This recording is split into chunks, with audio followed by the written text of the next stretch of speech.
Es fuerte el enemigo, mas Cristo es sin igual. Oh, están por Cristo.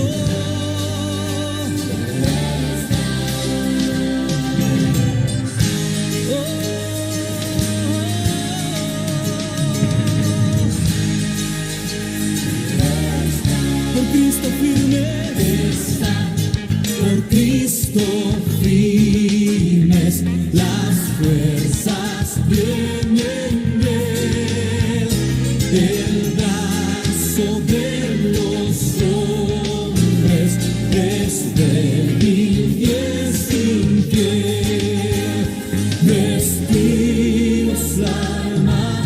Vestidos la armadura, oración.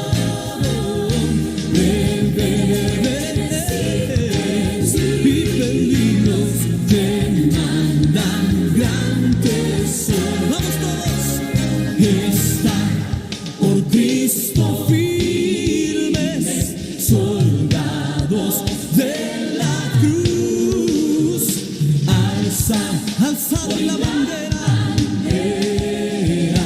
en nombre de Jesús. Es nuestra la victoria, con él por capitán, con él serán vencidas las huestes de Satán.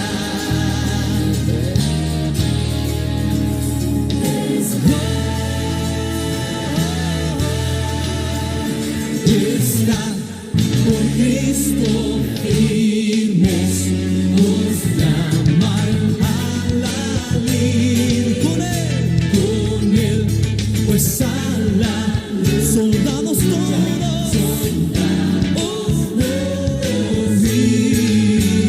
probad que sois valientes, luchando contra el mal. Es fuerte el enemigo, mas Cristo es sin igual.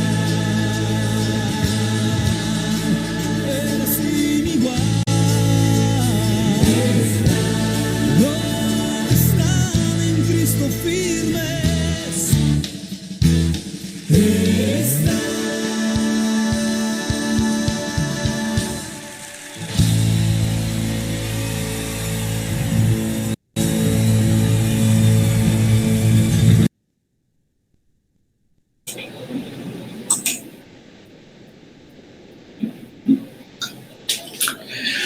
El apóstol Juan escribió a la iglesia de Esmirna en Apocalipsis, y escribe al ángel de la iglesia de Esmirna, el primero y el postrero, el que estuvo muerto y vivió, dice esto: yo conozco tus obras y tu tribulación y tu pobreza, pero tú eres rico, y la blasfemia de los que dicen ser judíos y no lo son, sino sinagogas de Satanás. No temas en nada lo que vas a padecer. He aquí el diablo echará a algunos de vosotros a la cárcel para que seáis probados y tendréis tribulación por 10 días. Sé fiel hasta la muerte, y yo te daré la corona de la vida. El que tiene oído, oiga lo que el Espíritu dice a las iglesias. El que venciere no sufrirá daño en la segunda muerte. Amén. Esmirna era un pueblo ubicado en el camino desde Antioquía hasta Roma, un camino de herradura comúnmente usado para transportar carruajes y mayormente caballos y personas a pie. En este camino tuvo Ignacio de Antioquía que ser llevado desde su ciudad, en la cual pastoreaba la iglesia, hasta Roma, donde finalmente murió en el Coliseo romano, siendo devorado por las fieras. Camino desde Antioquía hasta Roma se encontró con Esmirna, con uno de sus amigos más cercanos, Policarpo de Esmirna. Policarpo era el pastor de Esmirna y a quien Ignacio de Antioquía le dedicara al menos dos de sus cartas. Una dedicada directamente a toda la iglesia, pero otra de ellas estaba dedicada especialmente para Policarpo, en el cual Ignacio exhortaba a Policarpo pidiéndole que enviara las cartas que había escrito hacia las demás iglesias y, sobre todo, le invitaba a que éste se mantuviera fiel en medio de las tribulaciones y constantes batallas que tuvo que enfrentar. Policarpo era el pastor de Esmirna y como pastor de Esmirna tenía la labor de conducir a muchos de los que iban transitando desde Antioquía hasta Roma al Señor, pero principalmente a todos aquellos que se mantenían fieles al Señor en la misma ciudad de Esmirna. Usted y yo hemos visto este nombre ubicado en la Escritura, mayormente en Apocalipsis, y sabemos que la iglesia de Esmirna fue una iglesia plantada tiempo después de la plantación de la iglesia en Filipos y también de la iglesia en Roma. Bajo estas características, nosotros sabemos que la tarea, el trabajo que tenían que hacer tanto en Antioquía como en Roma, como en Esmirna, era la labor de pastorear a la grey en medio de un tiempo hostil donde estaban siendo perseguidos por los emperadores. Vimos las 10 más grandes persecuciones que la iglesia enfrentó entre el siglo I y el siglo IV a comienzos. Así que no es raro observar que la mayoría de los grandes protagonistas de este tiempo hayan muerto de alguna manera martirizados. Esto nos invita a reconocer que la pasión que estos hombres inicialmente sentían por el Señor era tan fuerte que sus vidas fueron el abono al cultivo del evangelio que se vio en Occidente. Tenemos mucho que aprender de los primeros padres, aunque observamos también su gran vacío y su pobreza doctrinal dentro de los primeros siglos. También observamos a una iglesia creciente que crecía grandemente y rápidamente, así como crece una planta recién sale de la tierra. Asimismo, ellos avanzaban. La exhortación a la iglesia de Esmirna, dada en Apocalipsis, es una exhortación contundente, la exhortación a soportar el martirio y la cárcel. ¿Te imaginas ese tipo de invitación? Algunas fueron exhortadas por su doctrina o por perder el primer amor, pero esta fue exhortada a soportar el martirio para no ver la segunda muerte. Usted y yo no enfrentamos hoy este tipo de luchas y este tipo de situaciones. Probablemente nuestra vida no está en riesgo por el hecho de ser cristianos. Nos encontramos luchando una lucha pasiva, una guerra fría contra Satanás, y esto hace que nosotros descuidemos en muchas ocasiones el principal propósito que tenemos en este mundo, que es el de mostrar a Cristo y el de predicar el evangelio a los perdidos. Así que en medio de la guerra fría, usted y yo podemos descuidar la labor que tenemos y podemos sentirnos tranquilos y podemos sentirnos regocijados en un tiempo como este, mientras que sutilmente Satanás en diferentes áreas de nuestra vida nos hace presa y cautivos del sistema que ha imperado en este mundo.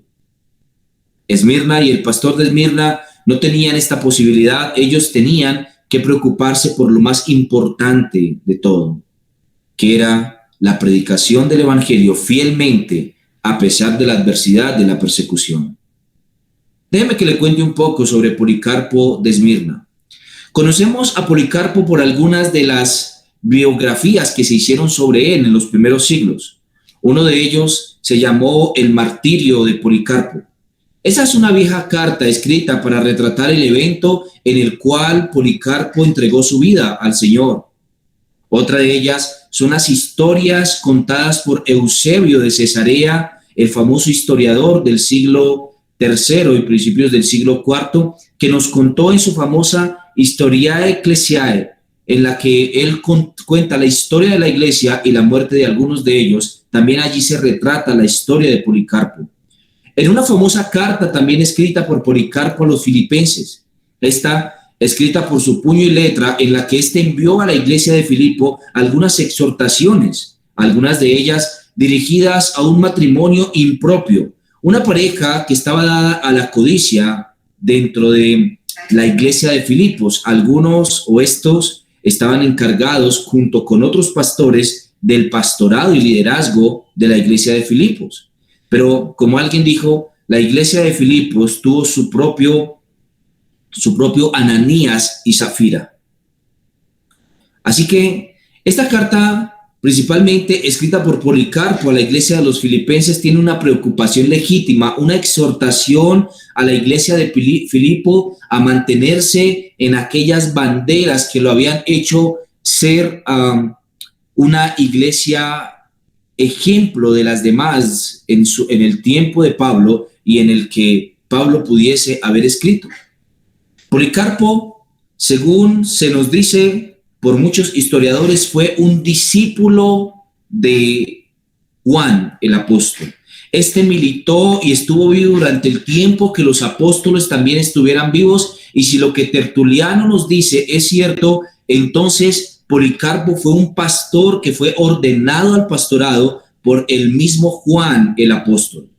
Este aprendió del apóstol, y alguien ha dicho que esta es la razón por la cual en Apocalipsis, en la carta de Apocalipsis, Juan no exhorta por ninguna deficiencia de la iglesia a la iglesia de Esmirna, sino que le exhorta a soportar la cárcel y el martirio y a tener su esperanza en que no se verá la segunda muerte. Si Policarpo era un discípulo de Juan, entonces debemos esperar que el contenido de los escritos y del trabajo pastoral de Policarpo sea muy parecido al trabajo pastoral de Juan también. Dentro de la carta escrita por Policarpo a la iglesia de Filipo, él menciona a dos hombres que ya habíamos escuchado ser mencionados en el peregrinaje de Ignacio de Antioquía, desde su ciudad natal hasta Roma, en donde fue finalmente martirizado al ser devorado por las fieras. Estos son el nombre de dos hombres que acompañaron a Ignacio en su camino hacia el martirio, llamados Zósimo y Rufo.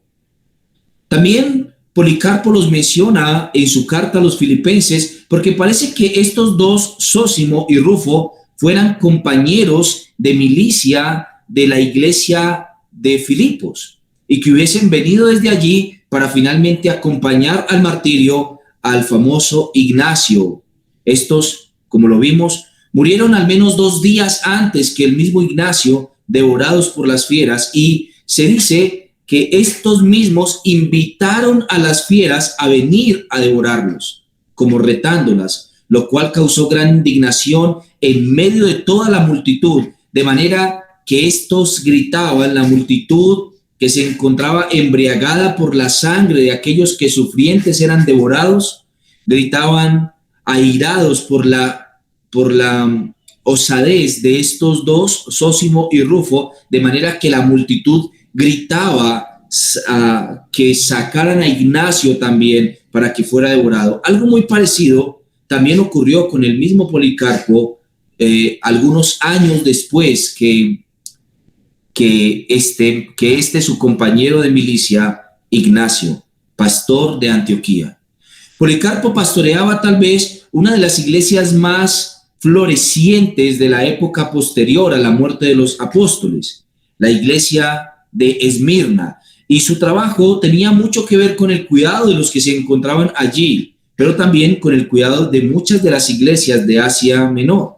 Ignacio, quien fuera tal vez alguien mucho más representativo que el mismo Policarpo en su momento, había escrito algunas cartas, 7 cartas a las iglesias de Asia Menor, y la labor de Policarpo ahora era reenviar estas cartas que él tenía ahora en sus manos a las diferentes iglesias, principalmente a la iglesia de Filipo, la cual le había solicitado no solamente la carta suya misma, sino también la carta y las cartas que él tuviera en su poder del famoso pastor de Antioquía, Ignacio. Como vemos, el modelo epistolar era una forma de comunicación muy común en medio del mundo del Nuevo Testamento. Esta forma de comunicación era constantemente aplicada por los pastores para bendecir una u otra iglesia, dependiendo de las circunstancias en las que se tuvieran y las iglesias sobre las cuales tuvieran influencia. Cita además la carta de Policarpo a los filipenses, la fama que tenía la iglesia de Filipos, como una iglesia dada al servicio del Señor y entregada al Señor, pero además de esto, una iglesia que continuaba el legado de quien fuera su fundador, el famoso apóstol Pablo.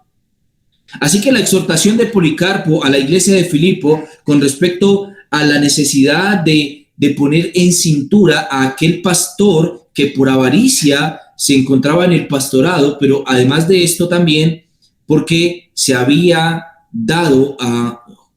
casado con una mujer por propósitos totalmente ilegítimos. Alguien lo dijo. Estas son los famosos Ananías y Zafira de la iglesia de Filipos. La carta fue enviada por Policarpo por medio de un discípulo suyo a la iglesia de Filipo. El discípulo se llamaba Crescente y también le había sido encomendada a la iglesia de Filipo no solamente este hermano que llevaba la carta, como Pablo lo hiciera también con la iglesia de Roma, sino que también la hermana de Crescente fue recomendada a la iglesia de Filipo para que ésta tuviera cuidado de ella.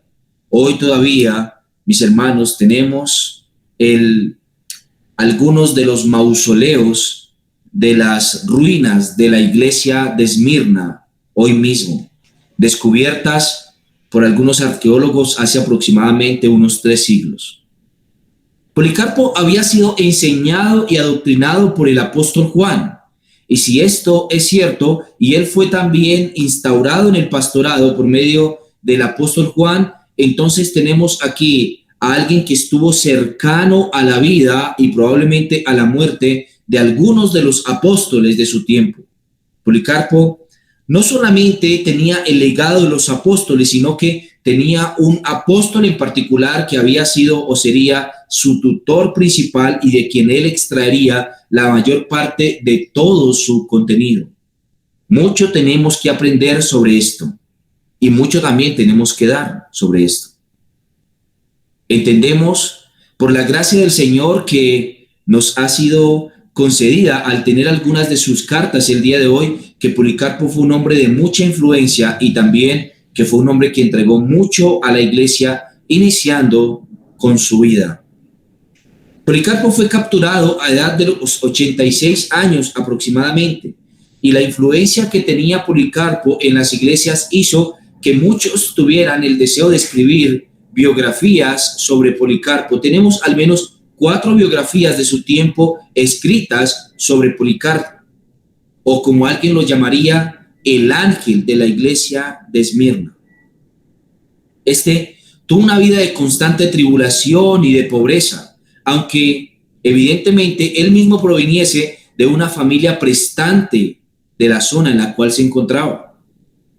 Un hombre rico que vivía como pobre y que se entregó a la iglesia totalmente como si esta fuera la necesidad más urgente de su tiempo.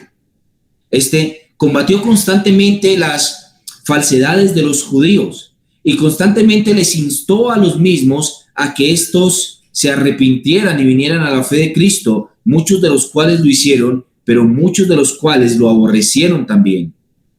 Se dice, como dice el mismo Juan en Apocalipsis a la iglesia de Esmirna, que la tribulación de Policarpo, desde el momento cuando fue capturado hasta cuando finalmente vio la muerte, duró al menos 10 días, como se lo hubiese dicho el mismo Juan en su carta a la iglesia de Esmirna. Él había dicho esto: no temas en nada lo que vas a padecer. He aquí, el diablo echará a algunos de vosotros en la cárcel para que seáis probados y tendréis tribulación por 10 días. Sé fiel hasta la muerte y yo te daré la corona de la vida. Por supuesto que la sentencia no solamente era la cárcel. Inmerso en las palabras de Juan, se evidencia que estos que se encontraban en prisión también verían la muerte y tendrían que enfrentarse directamente a ella.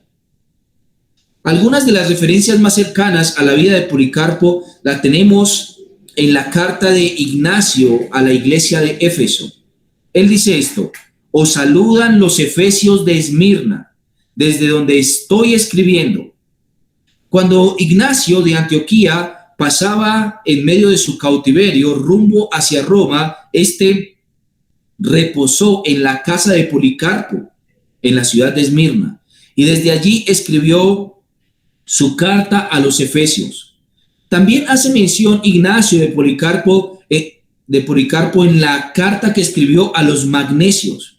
Y él les dijo, hablando a la iglesia de los magnesios, les escribe esto: procura que haya unión, le exhorta, pues no hay nada mejor que ella. Soporta a todos como el Señor te soporta. Toléralo todo en amor. Estas son palabras de Ignacio a Policarpo en su carta a los Efesios, cuando éste invitó a Policarpo a que replicara esta carta que le llegaba a sus manos también a la iglesia de Éfeso. Una obra que tenemos el día de hoy llamada Vita Policarpi o Vida de Policarpio dice esto: en su enseñanza su primer cuidado era que todos sus oyentes conocieran al Dios omnipotente, invisible, inmutable, inmenso, y que Él es digno de enviar de los cielos a su propio Hijo, a fin de que, revistiéndose del hombre y encarnado verdaderamente el Verbo, salvara a su propia criatura, el cual, conforme a la profecía pronunciada, cumplió de una virgen pura e inmaculada y del Espíritu Santo el misterio de su nacimiento, difícil de comprender para muchos, y que sometió a la pasión por la salvación de los hombres, según que por la ley y los profetas lo había de antemano anunciado Cristo de sí mismo y el Padre de su Hijo. Como Dios lo resucitó de entre los muertos y sus discípulos le vieron en el cuerpo, como fuera antes de su pasión, y le contemplaron también en el mismo cuerpo, subiendo a los cielos sobre una nube de luz, cuerpo tal cual antes de la transgresión había sido plasmado en Adán. Acerca del Espíritu Santo y del don del Paracleto y demás carismas, que demostraba que no es posible darse fuera de la iglesia, al modo que tampoco el miembro cortado del cuerpo tiene fuerza alguna, probándolo por todas las escrituras, como aquello de Daniel: y su reino no será entregado a otros. Y en el Evangelio: María escogió la buena parte y no le será quitada. Esto es un extracto del famoso escrito Vida de Policarpo, o en latín Vita Policarpi. Lo que está haciendo es retratando lo que fuera el centro de los sermones de Policarpo. Los sermones de Policarpo se centraron muchísimo en la teología propia, en la exposición de los atributos de Dios como una conclusión que lleva al Evangelio. La exposición para Policarpo de los atributos de Dios conduce naturalmente a un buen entendimiento del Evangelio, porque solamente observando los atributos de Dios podremos saber el por qué Dios envió a su Hijo a este mundo a morir por pecadores. Evidentemente, toda exposición correcta sobre Dios conduce al Evangelio.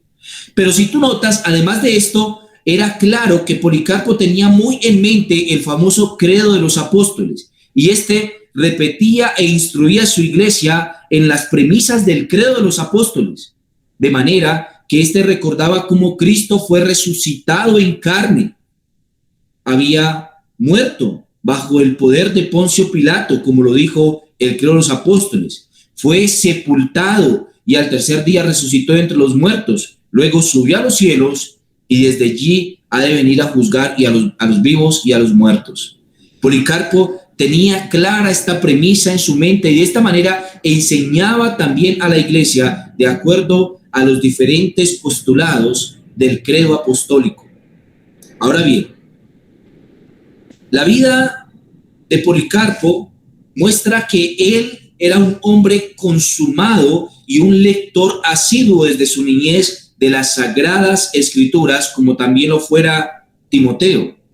Vita Policarpi, escrita por un hombre aparentemente apodado Pionio, que también murió en el año 250, muestra un poco de la vida de Policarpo, aunque como también ocurriera con el famoso Clemente de Roma, se hizo una gran mención con respecto a una gran cantidad de fantasías alrededor de la vida del mismo Policarpo.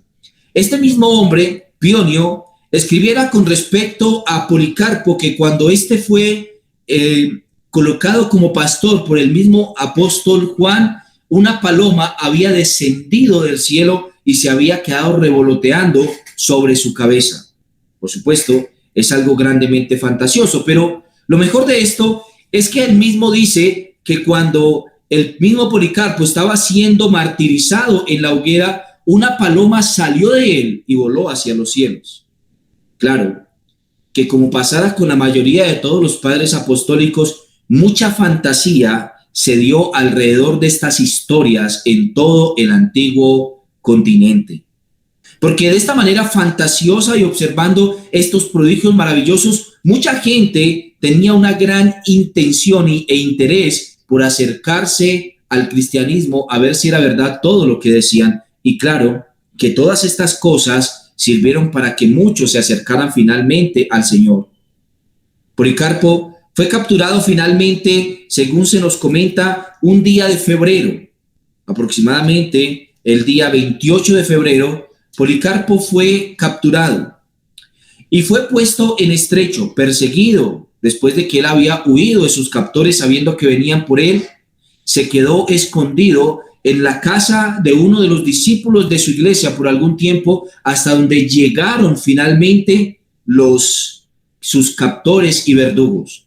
Cuando fue capturado, el prefecto le mandó a que se arrepintiera y rindiera honor a sus dioses y maldijera a Cristo, y entonces quedaría libre de su sentencia. Policarpo ya era un hombre viejo, no tenía una gran capacidad para huir, no era dócil, ahora era un hombre quieto. Y entonces, ante tal situación, esperó a sus verdugos y, siendo puesto en estrecho para que renegara con respecto a Dios, mencionó estas palabras, y cito literalmente: Señor Dios omnipotente, Padre de tu siervo amado y bendecido Jesucristo, por quien hemos recibido el conocimiento de ti, Dios de los ángeles y de las potestades, de toda la creación y de toda la casta de los justos que viven en presencia tuya. Yo te bendigo porque me hiciste digno de llegar a este día y a esta hora, en que he de tener parte, contado en el número de tus mártires, en el cáliz de tu Cristo, para la resurrección de la vida eterna, resurrección de alma y cuerpo, en la incorporación del Espíritu Santo. Sea yo recibido entre ellos hoy, en presencia tuya, como sacrificio rico y agradable, conforme de antemano me lo preparaste y manifestaste, y ahora me lo cumples tú. Dios infalible y verdadero, por esta gracia y por todas las otras cosas, yo te alabo, te bendigo, te glorifico por mediación del eterno y celeste sacerdote Jesucristo, siervo tuyo amado, por el cual sea a ti, junto con él y el Espíritu Santo, gloria y honra por los siglos venideros. Amén. Este extracto proviene de El martirio de Policarpo, otro extracto, libro que tenemos todavía hasta el día de hoy. Se dice que prendida la leña de la pira se conocía a ese especie de pequeño montículo en medio de la plaza que era puesto en leña y luego encendido como si fuera una hoguera. Y se dice que puesto en medio entonces de la pira, el fuego no osó tocarle durante un rato, sino que hizo una especie de burbuja alrededor de él, de manera que no le quemaba, sino que solamente el calor le calentaba. Entonces el prefecto, a ver tal cosa, mandó a uno de sus soldados a que le atravesaran con una espada, siendo que el mismo fuego no se atrevió a tocarle. Prendida la leña, el fuego formó una especie de cámara, a modo que fuera como una pequeña vela. El fuego no le tocaba entonces. Así que el prefecto, o también llamado confector, le dio la orden para que se le diera el golpe de gracia. El cadáver, después de esto, se quemó en gran manera y los restos de Policarpo tuvieron que ser recogidos en una caja por los demás cristianos y entonces luego fueron sepultados dignamente conforme al trabajo y en honor al trabajo que el mismo Policarpo había hecho en Esmirna. Muchos de sus manuscritos los tenemos todavía el día de hoy. Algunos de ellos los conocemos. Al menos 9 manuscritos sobre la vida de Policarpo los tenemos en griego. Y tenemos algunas versiones latinas que son un poco más antiguas que las griegas, que mencionan también la vida de Policarpo y cómo éste vivió y también murió para la gloria del Señor. Un escrito bien confiable que tenemos que se aparta un poco de las afirmaciones de Pionio, que son fantasiosas con respecto a la vida de Policarpo, son los escritos de Eusebio de Cesarea, en su famosa Historia de la Iglesia o Historiae Ecclesiae, la cual es una recopilación muy confiable y además muy precisa que se mantiene dentro de la realidad de lo que fue la vida del mismo Policarpo. Otra carta tenemos todavía de Policarpo bastante confiable. Esta se conoce comúnmente como el martirio de Policarpo o martirio Policarpe. Y este escrito es muy completo y también muy confiable sobre la vida de Policarpo, en la cual se nos cuenta de forma muy precisa cómo es que ocurrió todo el proceso del martirio de Policarpo. Policarpo murió en la gloria, pero murió también en el sufrimiento. Morir quemado y atravesado por una espada no es cualquier cosa. Esta historia del martirio de Policarpo nos narra la historia del mártir, el cual fue llevado ante el Coliseo de Esmirna, al propio estadio de Esmirna, para ser conducido a la muerte. Se dice que junto con algunos de sus discípulos, para ser exacto 11, que eran cristianos traídos desde Filadelfia, fueron puestos junto con Policarpo en la cárcel por espacio de 10 días y mientras tanto estos estaban orando al Señor y predicando también a sus verdugos. Policarpo era un hombre conocido en toda la ciudad de Esmirna entre creyentes y no creyentes, de manera que cuando los 11 de Filadelfia fueron puestos entonces en medio del Coliseo para ser martirizados, un joven traído desde Filadelfia, de origen germánico, se acercó a uno de los leones y le invitó a este león a que devorara su carne. La multitud, enfurecida por este acto del joven germánico, empezó a gritar con furor: que traigan a Policarpo, que traigan a Policarpo, que mueran los ateos, que mueran los ateos. Esta afirmación se hacía porque a causa de que el cristianismo afirmaba la creencia en un único Dios verdadero, se pensaba que esto era ateísmo, puesto que la creencia de la época culturalmente era la creencia en múltiples dioses. La afirmación de que solo existía un Dios era muy similar al ateísmo para las personas de aquel tiempo, y todos aquellos que eran condenados se les condenaba por ateos. Qué distinto a lo que vemos hoy en día nosotros. Son muchos hoy en día los que no solamente no afirman la creencia en muchos dioses, sino que tampoco afirman la creencia en un solo Dios. Y nosotros mismos les acusamos de ateísmo real, porque ni en el Dios de los cristianos ni en otro Dios estos afirman creer. Estas gestas fueron patrocinadas por el famoso Trajano, y bajo la época de Trajano, aunque hubo algunos cristianos que se mantuvieron en las sombras, recuerden que este famoso Trajano había dado una orden imperial para que cualquier persona en cualquier parte del imperio pudiese matar a los cristianos. Se había salido un poco del modelo de que murieran en los coliseos y había permitido que en las calles y las plazas y en cualquier lado, cualquier grupo de personas matara a los cristianos por el hecho de ser cristianos.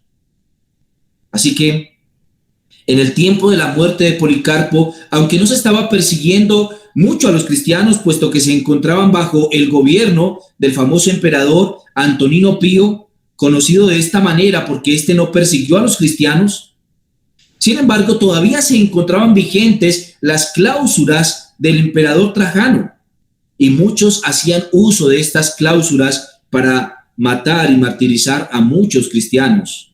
Muchos eran los jueces que no se atrevían a llevar la contraria al pueblo, que venía haciendo referencia a los edictos que había dejado todavía mientras se encontraba en vida el emperador Trajano.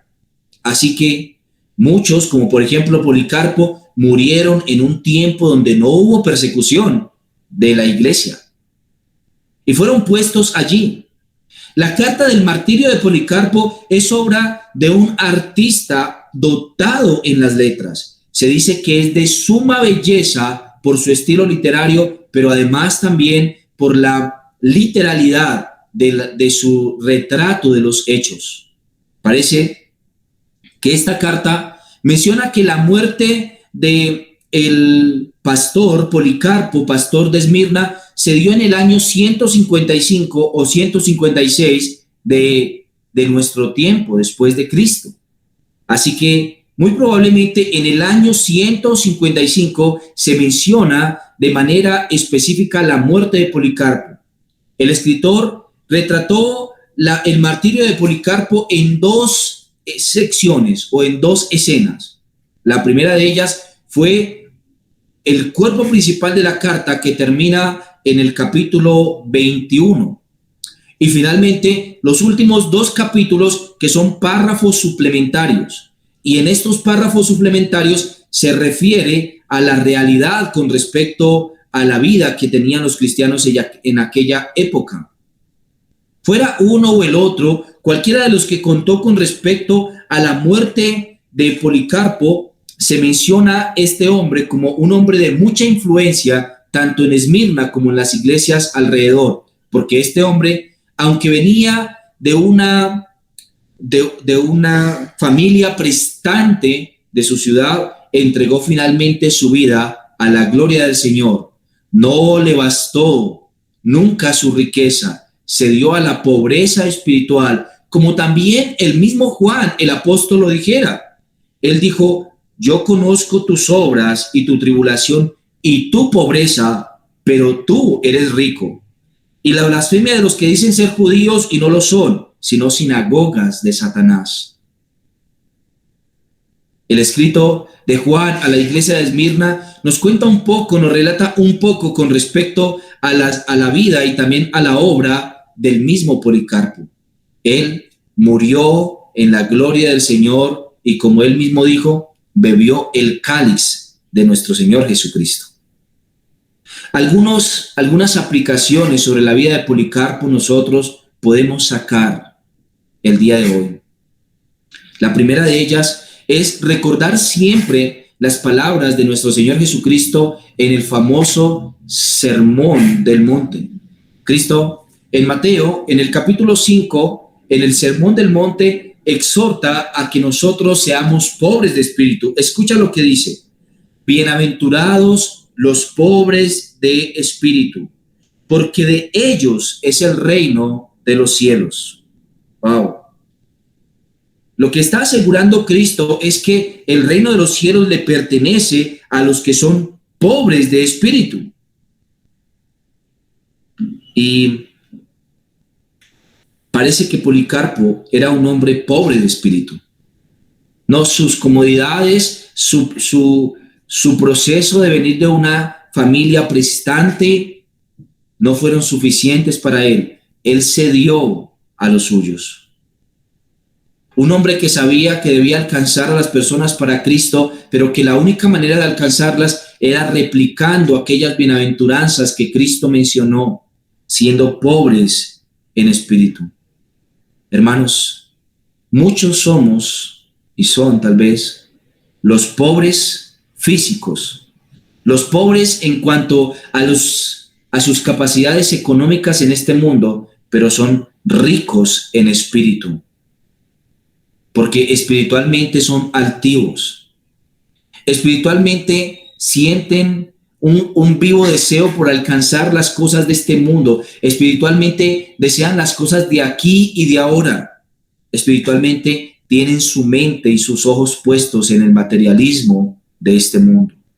Policarpo nos recuerda que aún siendo pobres en este mundo, nosotros tenemos un llamado mayor que la pobreza espiritual, y es la pobreza en espíritu. Y esa no se obtiene con no tener posesiones materiales. Muchos son los pobres que son altivos espiritualmente, pero muchos son también aquellos que Él ha llamado, siendo ricos, a que vivan en la pobreza espiritual.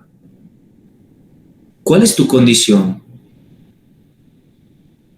Hace poco escuché a un gran empresario de la costa de Barranquilla, que es tal vez uno de los hombres más influyentes en todo Colombia con respecto a sus posesiones materiales, hablando acerca de la incertidumbre y de la incapacidad del dinero por dar algún tipo de bienestar a este mundo. Él mismo dijo: hace algunos días fui al funeral de un amigo y entendí que el dinero es solo una fantasía. Y lo dijo el hombre más rico, tal vez, de este país, el único hombre de este país que ha tenido la oportunidad de codearse con el presidente de los Estados Unidos y ser llamado por su nombre. Él, o tal vez uno de los únicos, por no decir el único, de los empresarios colombianos que ha tenido la oportunidad de tener una audiencia privada con el mismo presidente de los Estados Unidos con respecto a los planes que tiene sobre Colombia. Hermanos, el dinero no es nada. Si lo dice un rico, ¿cuánto más lo debería decir un pobre? Nosotros tenemos un llamado mayor que la pobreza material, un llamado a la pobreza espiritual. Que Dios nos halle siendo ricos espirituales y no, pobres espirituales, pobres en espíritu y no ricos espirituales. Algo más tenemos que aprender de la vida de Policarpo. De la vida de Policarpo tenemos que aprender que no bastan los años para entregar nuestra vida al Señor. 86 años tenía al momento de su martirio, al momento en el que fue quemado, un anciano, sin fuerzas, puesto en la hoguera de una plaza pública, que no se atrevió de ninguna manera a negar al Señor. Se dice que él mismo dijo: ¿cómo negaré a aquel que me ha hecho tanto bien? Mucho debemos aprender con respecto a nuestra vida. El aquí y el ahora es fugaz. Los años que tenemos para entregar nuestra vida a Cristo son pocos, independiente de la edad a la que hayamos conocido al Señor. Algunos a mayores años, algunos a menores años. ¿En qué nosotros gastamos nuestra vida? ¿Para qué vivimos? ¿En qué servimos? ¿En qué gastamos lo que nosotros somos? Dios nos ayude a dedicar una vida tan corta como la nuestra a nuestro Dios y nuestro Salvador Jesucristo. ¿En qué estás gastando tu tiempo? ¿En qué estás invirtiendo tu vida? Hermanos, pero además de esto, si hay algo que tenemos que recordar con respecto a la vida de Policarpo, fue su influencia tanto en los creyentes como en los no creyentes. Policarpo fue un hombre influyente. En su intención de alcanzar a muchos, ayudó a muchos. Era un hombre pobre en espíritu. Era un bienaventurado de los que han heredado el reino del Señor, que busca el bienestar tanto del pueblo del Señor como también del mundo, como una forma de testificar acerca de la gracia que hemos recibido del Señor. Fuera también Cristo, el que dijo en el Sermón del Monte, hablando sobre amar al enemigo: oísteis que fue dicho, amarás a tu prójimo y aborrecerás a tu enemigo. Pero yo os digo, amad a vuestros enemigos, bendecid a los que os maldicen, haced bien a los que os aborrecen y orad por los que os ultrajan y os persiguen. Qué glorioso llamado tenemos para vivir en este mundo como hijos de nuestro gran y suficiente Dios. Padre, yo quiero darte gracias, Señor, por la vida de Policarpo, también por su muerte, por el legado que ha dejado, Señor, para nosotros, por la carta, Señor, que él escribió a los filipenses, en la que nosotros mismos, Señor, somos exhortados hasta el día de hoy. Hombres que vivieron como cristianos y que murieron como cristianos. Señor, ayúdanos a que al menos una gota de arena de este mismo legado podamos dejar nosotros a nuestros hermanos en la fe que vienen después, aquellos que son formados para tu gloria y tu honra y tu alabanza. Padre, gracias. A ti, Señor, encomendamos nuestra vida y a ti oramos. En el nombre de Jesús. Amén.